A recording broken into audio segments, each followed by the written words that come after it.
Well, well, well. Ladies and gentlemen, we have reached the point where Alex Kurtzman is explaining the issues for us. So the question has to be asked, what is going on over at Paramount now? Because if you've been paying attention to modern Star Trek, something fans have suspected for years just got dragged out in the open. And honestly, it's worse than I thought. You already know what I'm talking about.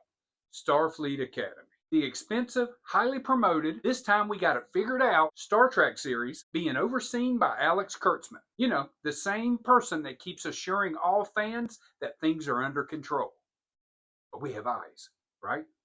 We see what's going on. Apparently not, because in an open interview a few days ago, Kurtzman openly admitted they threw out and completely rewrote the season finale just 2.5 weeks before filming. What? 2.5 weeks? Not 6 months, not after a table read, not during pre-production, less than 20 days before cameras roll. Think about that. You got characters learning lines, sets being built, visual effects teams waiting for scripts, production crews scheduling hundreds of moving parts, and somebody finally looked at the finale and said, yeah, this ain't working.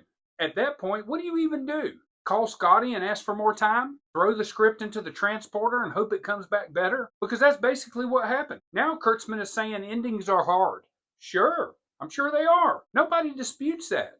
But here's the problem. Fans have spent years watching Star Trek stumble into rushed finales, unfinished storylines, mystery boxes that lead nowhere, and plot twists that feel like they were written during a lunch break. And now we're learning one of the biggest shows in the franchise was literally rewriting its ending at the last minute. You don't say. But let's stop pretending that the problem is scheduling. The real story is, with less than 3 weeks before filming, someone looked at the finale and decided, hey, this ain't good enough. Think about how bad that meeting must have been. Somebody, or multiple somebodies, spent months writing that finale.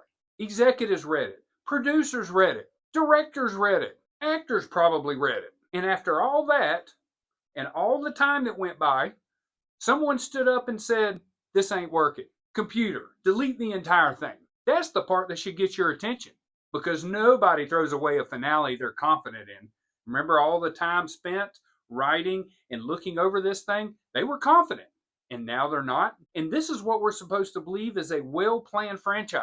This is Star Trek. It's been around for 60 years, not a high school group project that's due tomorrow.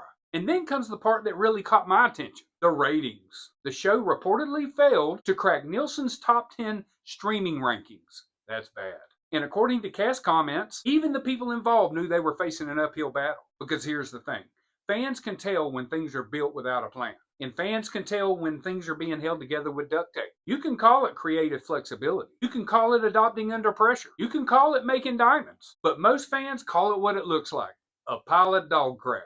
Because after years of promises and reboots, rewrites, mystery boxes, timeline gymnastics, and enough emotional speeches to power the warp core, we're still hearing the same story. We ran out of time. Maybe that's the real problem. Not the actors, not the effects, not the budget, but the people steering the ship never seem to know where they're going, or adding their own ideology. And at some point, fans stop blaming the turbulence and look to see who's sitting in the captain's chair. Kurtzman, you suck.